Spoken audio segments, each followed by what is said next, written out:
GemWise. Welcome to our May GemWise class. I am so excited for tonight. I can barely contain myself. I wore my Hunab Ku for you. We actually just had our live specimen sale. I'm recording this right afterwards, so you probably saw me wearing my Hunab Ku. This Hunab Ku I purchased from a friend of mine who has a company where they carve amber in Mexico. This is actually Sumatran amber, blue Sumatran amber, that they imported to Mexico and then carved into that beautiful Hunab Ku. It's an important symbol. We're going to talk about it tonight. We're going to talk about all of the symbols on your tray. So make sure you have your stone set plus your beautiful lucite tray, or your plate, which we're going to talk about all these beautiful symbols. The Mayan civilization is one of my favorites. It has such resonance in my soul. It's hard to even describe how important it is to me. And the Hunab Ku is a symbol. I'm going into ayahuasca journey this weekend and I'm wearing this. The Hunab Ku is a symbol that I see every time I journey. So it's not foreign to me. And in fact, it's very much like Flower of Life in the sense that when you journey shamanically, the spirit guides use certain symbols and certain images as portals or doorways that you pass through in the journey experience. And the Hunab Ku presents itself very often. I think part of the reason why it's such a powerful symbol, first of all, Hunab Ku means the one God. And there are some narratives, there are actually debates about the origin of the Hunab Ku and whether it was actually a colonial symbol of the Christians trying to rule out pagan practices upon their discovery of these ancestral civilizations. That doesn't resonate with me. I think what they did was they translated Hunab Ku to mean the one God and thought that it had become sort of a Christian symbol of trying to overthrow pagan history. But the reality is every faith tradition sees God as one essence, one source energy that inflects itself across all of these different pantheons and deities. I've said that to you many times. It really truly is my belief. You know, God has revealed himself to me as God, as Jesus Christ, but God has revealed himself to me in other ways too. I think God reveals himself to you in the way that's going to make the most sense to you. And so for our Mayan ancestors, this was one way in which God made sense. And so there is one source energy from which all other energies emanate. I really do believe that to be true. We're going to talk about placement of your stones tonight. The stone set tonight with the Hunab Ku, which you can tell is all about balance of light and dark, right? There's two clear panels that represent the light and two dark panels that represent the darkness. You have symbols of light on the top here, where we're going to talk about, and symbols of darkness on the bottom.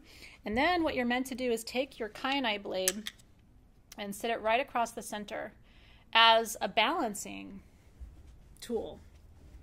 That's what kyanite does. It balances and aligns energies. And so we're going to walk through all 5 of the stones in your set, their meanings as well as the symbols. And then when we get together for our live discussion soon, then we can really get into some of the nitty-gritty and all of your questions. I'm sure you have lots of questions.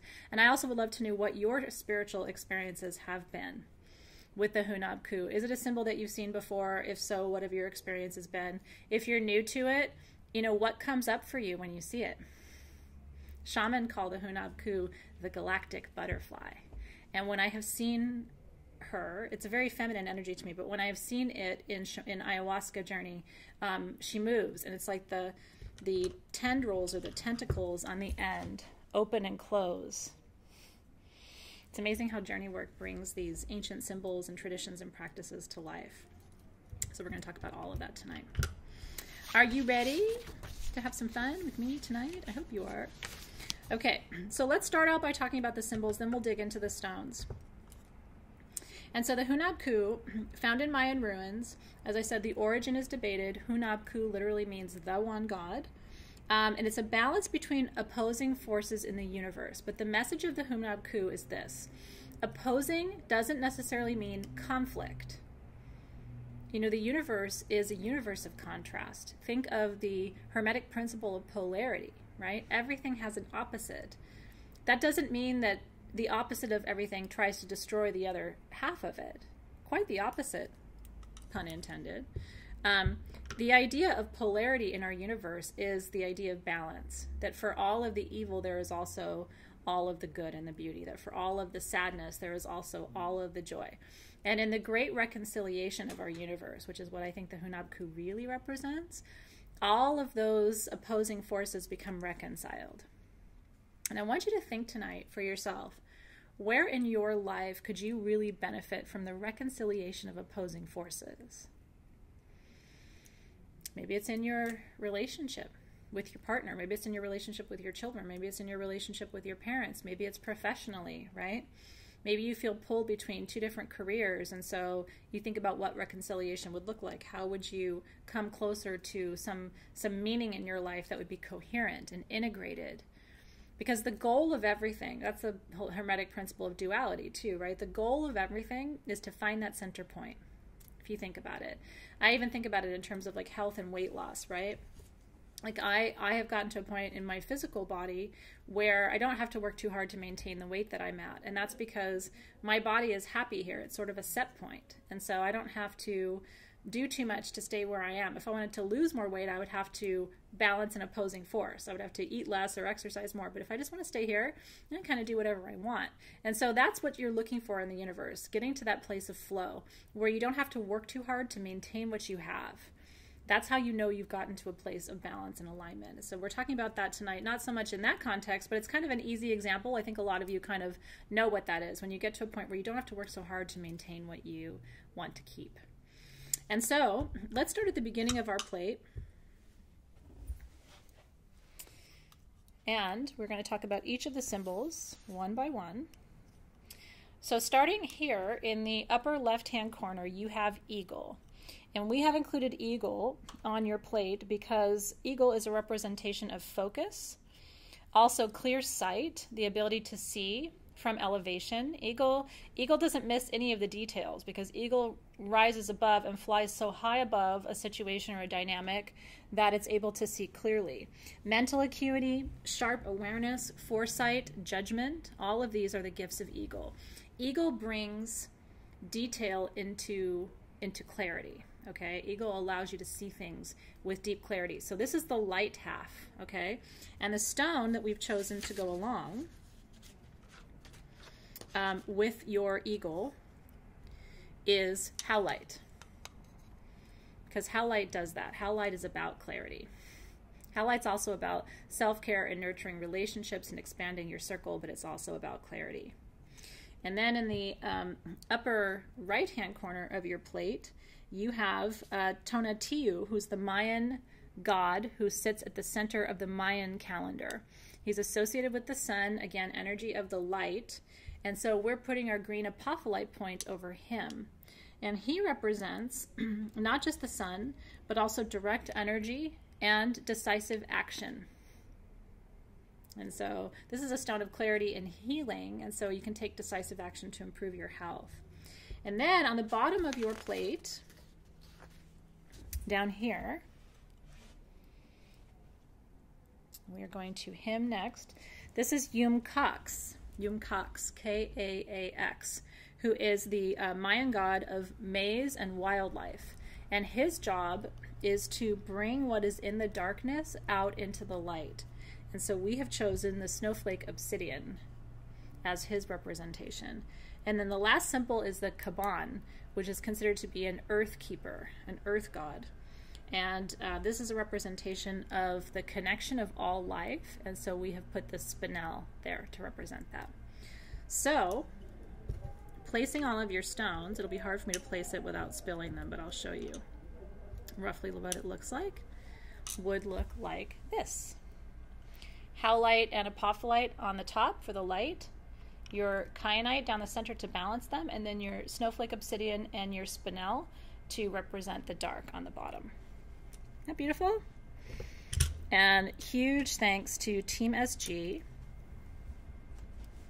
I'm sure you realize, but the amount of time it takes for our team to gather to decide on the symbols, to research the symbols, to create the plate, to create the design, then to go and burn the design, to engrave the design into your plates, to source the plates, and then to decide which stones go with it, where they're going to be placed.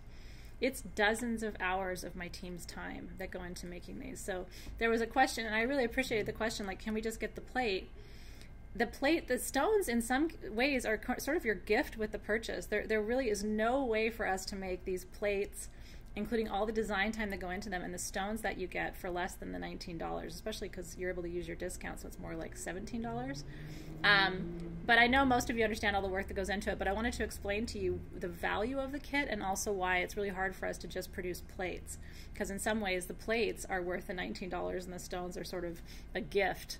But I know that you're enjoying them, and I hope you're using them. I hope that you are making altar spaces where you include these tools. And so if you're trying to create more balance in your life, set up an altar space for balance and put all these tools right at the center. And every day, go and sit in front of these tools, work with these stones, call your energy into present time. This is a really good set to use when you're feeling anxious or afraid or sad, or like you're unable to control the circumstances around you. This is a set that's going to remind you to let go and let God, right? And also to remember that inside of you, the darkest, hardest to love parts of you are also the parts that you should embrace the most. They are your teachers. And so we're going to talk about shadow integration tonight as well. I'm really excited. So let's dig right in. We're going to start with zircon. And I actually brought, this is my personal piece of zircon, a specimen piece from my collection, to show you, because I love zircon so much. Zircon is super rare. This is the piece from your set. So just to show you, this piece is larger, obviously much more expensive, but I wanted to share it with you because I wanted you to see stones that grow in an octagonal structure, like zircon. And of course you can find quartz pieces that have been carved into octagons. If you took my diamond code class, then you saw me work with that piece. But crystals that grow naturally in an octagonal structure, like fluorite, for example. This is fluorite. Its bottom is missing, but in its place it has developed all these beautiful calcite crystals. So I actually really, really love this piece of fluorite. I've had it for a long time. The natural octahedral shape activates diamond code. And so with your piece of spinel that came in your kit, you could actually use that to activate diamond code. So if you haven't taken the diamond code class yet, you should take it. And when you take it, have your spinel with you. You have a naturally forming octahedron in your kit, and you may not even have realized it. And so every octahedral stone has its own aspect of diamond code to activate within you. And spinel is manifestation. I would tell you that if you got your set, this is what makes it all worth it, is this little crystal. Spinel is hard to find. It's super duper expensive. It's very rare. It's the oldest mineral on the planet. Did you know that? It's true. Spinel is roughly 4.4 billion years old. They have found dust particles, basically, of spinel that are 4.4 billion years old. Think about what was happening on our planet at that time. What kind of energy was releasing itself? And to think that there were octahedral crystals, diamond-coated crystals already in existence on our planet, that's exciting to me. It reminds me how important and powerful that symbol really is. Okay, so zircon, sun sign Virgo and Leo, Sagittarius as well. It's an earth element stone, but it's also a storm element stone, and it's masculine. Its energy is masculine. And it represents so many things, but like I said, each octahedral crystal has a code, a diamond code, which means a high ascension code associated with it. If you're doing manifestation work, what you should do is do my diamond code class with this and meditate and ask for that manifestation code to be revealed to you. Just ask. If it's the right time, your guides will reveal it to you, and zircon would be the right material to activate it with. What zircon does is help you ascend, but also reconcile 3D, 4D, and 5D energies. So this is a really good mineral for people who are feeling kind of trapped in the matrix and a little frustrated maybe. Like, how do I live in this world where everything is so transactional and people don't believe in their spirituality, they're not supportive of metaphysics. It's really hard to be in 3D sometimes. Especially while you're quickly ascending and becoming more 4D and 5D, right? You're losing your relationship to space and time as your spirituality evolves. And so this is a crystal that's going to support you as you go through the ascension process. Isn't that beautiful? It's the integration of what is within and what is without, what is above and what is below. And so what I would recommend is incorporate this into some jewelry. Wire wrap it. It's tiny, but a lot of my jewelry pieces are small. Wire wrap it and wear it. if you're struggling, right, to integrate energy, to be in 3D, to, you know, live in relationship with people who are not supportive of your spiritual development and ascension, then this would be a crystal that will help you integrate those energies. So, so, so beautiful. So we are thankful to have Spinel, especially in this set, and to be able to offer it to you. And like I said, here's a larger version to really show you what that natural octahedral form looks like. It truly does look like a diamond. Beautiful, isn't it? Okay, so that goes over our Earth Keeper medicine on our tray. And then our next stone is Snowflake Obsidian. So these are the two stones of the darkness. Manifesting your physical desires with zircon, ascending from the darkness into the light, from 3D into 5D, right? Mahogany obsidian is about the balance of your light and your shadow. It's all of the little speckles of your light that exist in the matrix of your own darkness. And isn't that kind of how it is, right? It's like there's all these little beautiful pieces of you, your sense of humor and your appreciation for beauty and your wisdom, right?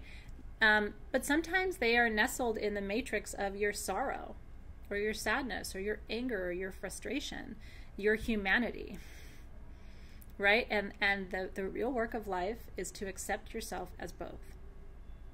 I always say that. You know, it's like I am both beautiful and angry. I'm both wild and wise, right? I'm both and. I'm not either or. And I think we spend a lot of our lives, this is the both and stone, we spend a lot of our times trying to be either or. You know, we think if I'm going to be a good mom, then I can't be all these other things. Or if I'm going to be all these other things, then I can't be a good mom. That creates inner turmoil, which leads to the formation, I believe, of autoimmune disease. You know? Autoimmune disease is your body turning against you. And it's the result, a lot of times, of a lack of self-love, of being able to say, I am all of those things, and all of those things are beautiful. I don't have to give up my fear or my anger. You know, you don't want to live in those places, but you also don't want to repress those emotions. You want to acknowledge it and say, yeah, I'm angry. And now I'm going to work through it, and I'm going to integrate it, and I'm going to find the creative power that lives in my anger. Or, yeah, I'm sad. I'm not going to live there, but I am going to work through it and find the gift of beauty that lives in my tears, right? So whatever it is for you, however shadow shows up for you. In my 40s, heading toward 50, my shadow doesn't show up as anger so much anymore. I've worked through a lot of that. I'm a double fire sign. That was more my youth. My shadow now shows up more as sadness. And it's almost like a grieving or a loss in some ways. And so I find that that's more the energy I have to combat in the later years of my life. So let's talk about Snowflake Obsidian. His planet is Saturn, sun sign, Virgo, Capricorn, very earthy, feminine though, energy, which I find very interesting associated with Snowflake Obsidian. Snowflake Obsidian comes from Mexico, as almost all obsidian does. Snowflake Obsidian, just like all obsidian, is volcanic glass. And what accounts for the different colors and variations, like whether you have rainbow obsidian or mahogany obsidian or snowflake obsidian or velvet obsidian, right, peacock obsidian, it's about the gas in the mine. And so I've shared this story before, but when you walk into an obsidian mine in Mexico, all the way to the back will be plain black obsidian. All the way to the right will be silver sheen. All the way to the left will be rainbow. And it's about the gas formation and the gas pockets in that mine. And so the miners of obsidian, we work with one family, they know exactly what the gas structure is in the mine, and they know exactly how much of each kind they have. So they know how deep they've mined into their rainbow, how deep they've mined into their mahogany, how deep they've pushed into their snowflake, how deep they've gone into their, you know, their regular black obsidian or their patchy tier. In alchemy, we use this stone for shadow integration. I'm actually going to be teaching shadow integration for the back half of 2018. And so you can look forward to doing that work if you're ready. What I mean by shadow, by the way, is actually a term that Carl Jung, who's a psychoanalyst, used to describe sort of the repressed and denied parts of yourself, the parts of yourself that are hard to love or may have gotten you into trouble. It's about acknowledging those parts of yourselves and bringing them into the fold so that you're not, you know, repressing them or denying them, but you're actually working to integrate them and make them part of the whole of who you are. Finding balance requires an exploration of what is hidden to you. Have you ever heard the phrase, you don't know what you don't know? That's your shadow. Your shadow a lot of times isn't the stuff that you don't see but you know about. It's the stuff that you don't know about. You don't know that you don't know it. That's why the shadow can be really dangerous. And so the more you work with it and learn about it and connect with it and acknowledge it, the more able you are to make that a part of who you are in the fullness of your identity. Breaking old patterns of shame and silence is very helpful for victims of trauma and abuse. So if you grew up in a household where there was abuse and everybody was, quiet about it and you always felt shame around it, not anymore. We're gonna speak to that part, and we're gonna say you don't have to keep those secrets anymore. We're going to bring that abuse out of the darkness into the light. We're going to bring that, that trauma out of the darkness and into the light. And we're going to appreciate it for what it is, right? Even the deepest of tragedies can be a teacher. But one of my jobs, I think, as the holder of sacred containers, is to make it safe for people to speak to their experience. So, we always hold no judgment, because especially for things that happened to you when you were young. It was not your fault. Right? And so it's about really loving that little boy or that little girl inside of you and saying, I'm so sorry that happened to you. Let's look at it. Let's talk about it. Let's push into that just a little bit. Because what happens is, and you don't have to do shadow work. You don't ever have to pick up a piece of snowflake obsidian and decide to integrate your shadow. But what happens is if you don't do that excavation, that archaeology into your soul, if you don't go in there and figure out what's buried, it comes up eventually, but it starts to manifest in the body as pain and then as disease. And so what I tell people is, when you see people at the end of their lives and they're sort of crumpled and they're very ill, and especially older generations, right?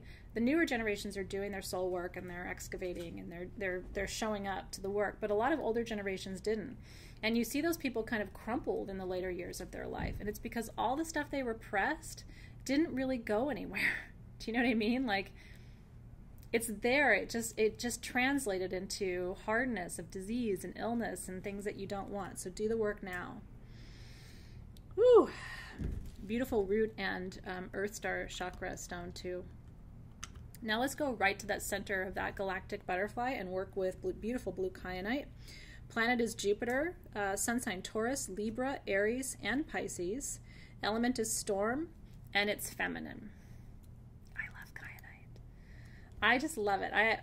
Sylvia Peluso is making me a bracelet right now out of a beautiful piece of kyanite because I just wanted a balancing amulet, and especially as I go through menopause, I find that I'm suffering a little bit from vertigo. So why not? It's a beautiful stone to work with if you do have any kind of balance issues or vertigo issues. It aligns all 7 chakras instantly, helps you to locate your truth, speak your truth, and find balance through your truth. Do you know what your truth is? It's a tough question, isn't it? Like if I were to ask you to say in one sentence what your deepest truth is, what would that be? I'm curious. You don't have to share it with me. You can share it in the group if you want. And certainly when we have our discussion session too. But I just want you to sit with the question tonight. Like, what is truth for you? Do you know what it is? And would you know how to find balance through it? And the other question that comes up around kyanite is, who needs to hear your truth? Are you telling yourself the truth? I think that's the most important thing. I am always honest with myself. I may not always like what I have to tell myself, but I dwell in the realm of truth.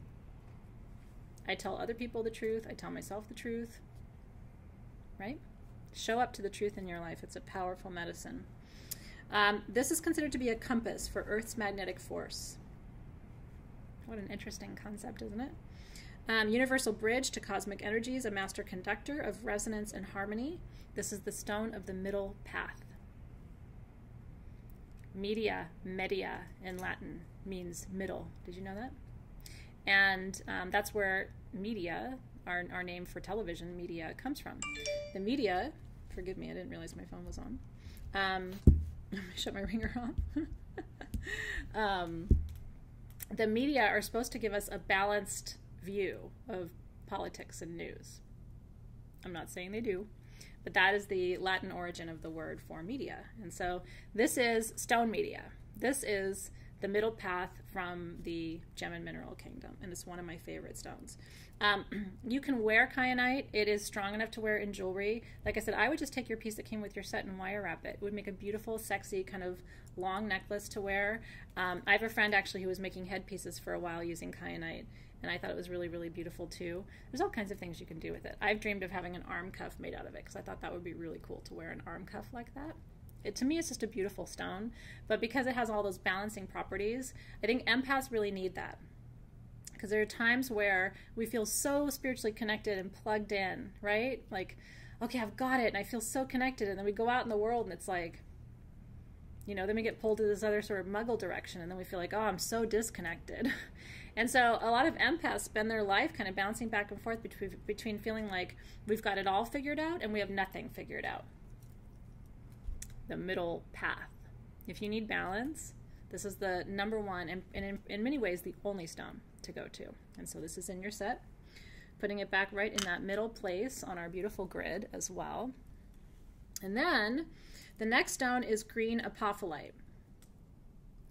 This is a very special little crystal. It's small, but it's mighty. We've offered you clear apophyllite points before, but never green. Green apophyllite and pink apophyllite are the two rarest colors of apophyllite. So you can imagine that there must have been a lot of points on that beautiful cluster that they took to shave off all of the points that we brought to you for your set this time. This is planet Earth, sun sign Libra, Gemini. The element is wind. The energy is feminine. Super powerful heart and soul star chakra stone. Blue kyanite, by the way, is throat and third eye. This is heart and soul star. This is all of your spirit guides doing healing through your upper chakras and stopping at the midpoint. Your anahata, or your heart chakra, is the midpoint of your body's energetic systems. I think you know that. And so, because even if you do the math, right, you have 7 chakras, heart chakra is number 4. So it's right in the middle of the entire Sushumna, which is the central column that holds your energy centers. When my book comes out in September on chakras, you'll know all of that. And so zeolites, actually, this is a member of the zeolite family. Apophyllite is a member of the zeolite family. So is hewlandite. We've had quite a few of the zeolites for you.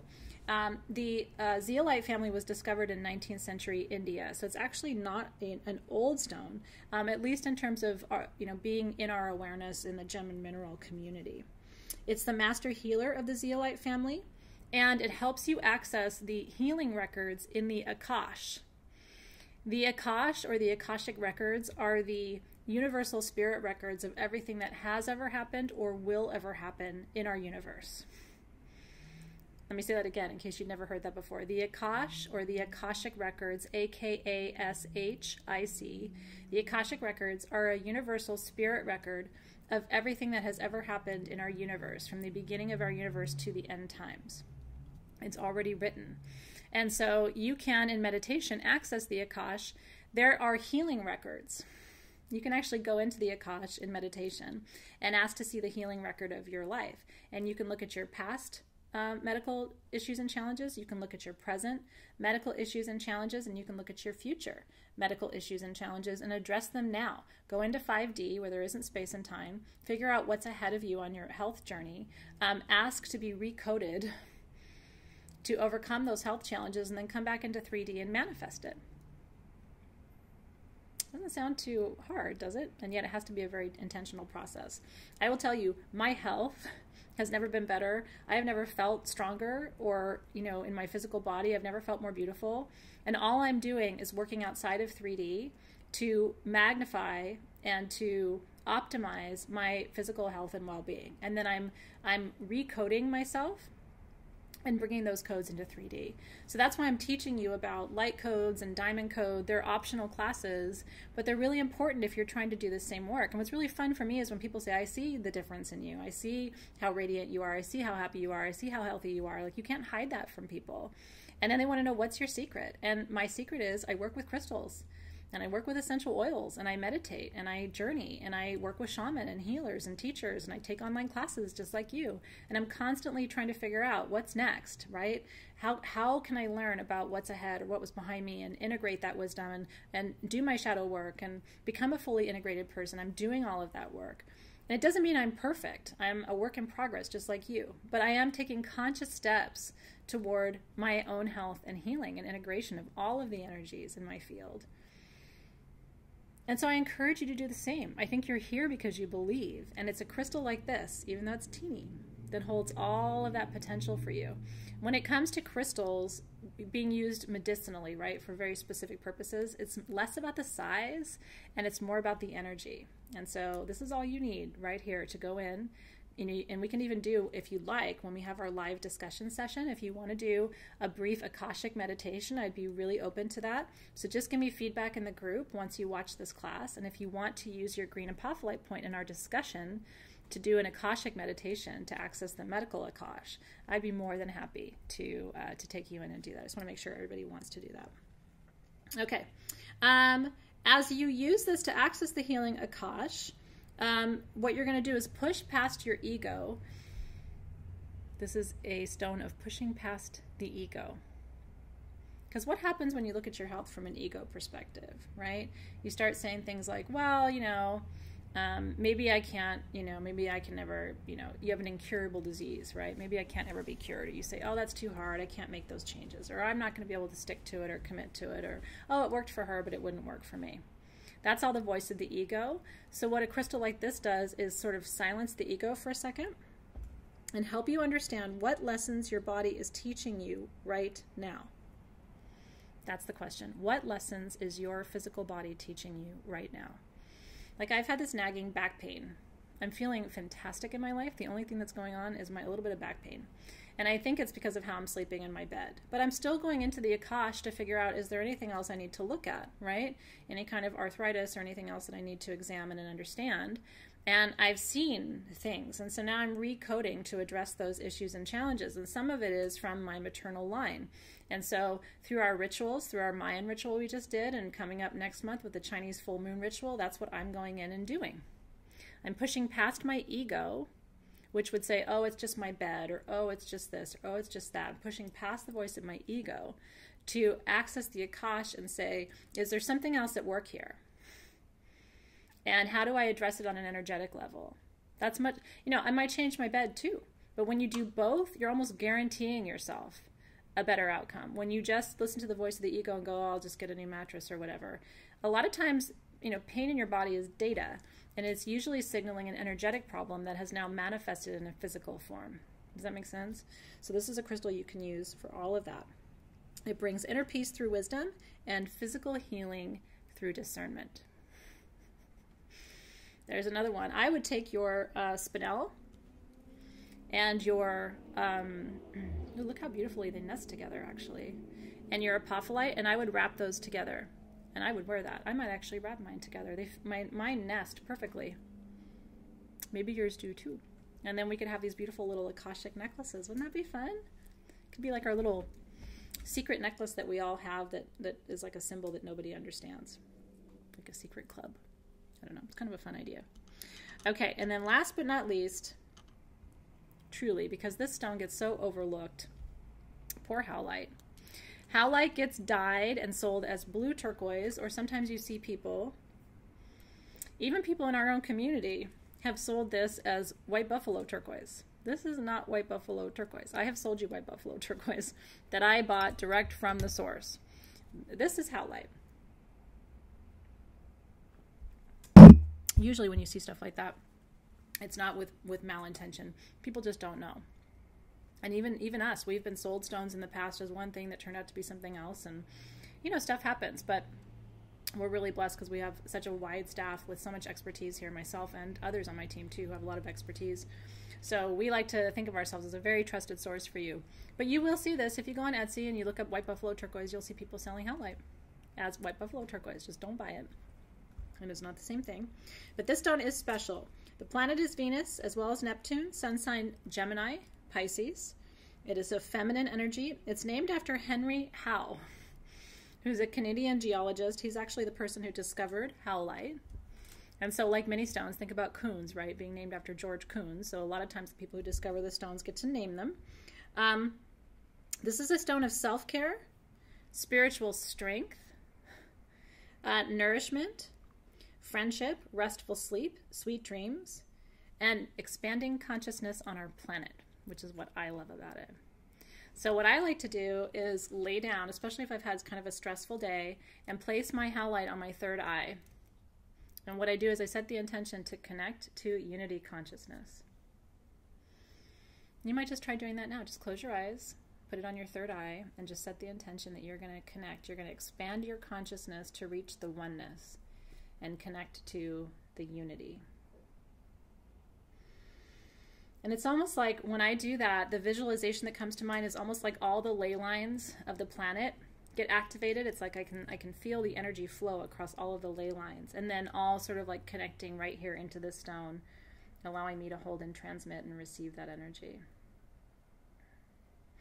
I have a friend who says that this stone is actually even good if your body is malnourished or dehydrated. I don't know how or why, but he feels very strongly that this stone can actually support you. So it becomes a reminder too to self-care. So if you work with howlite a lot, it's a reminder to eat better, to drink more water, more tea, to hydrate your body and make sure that you're getting all the nutrients and electrolytes that you need. Unity consciousness. So that is our beautiful set of 5 stones and our lucite plate honoring the Mayan civilization.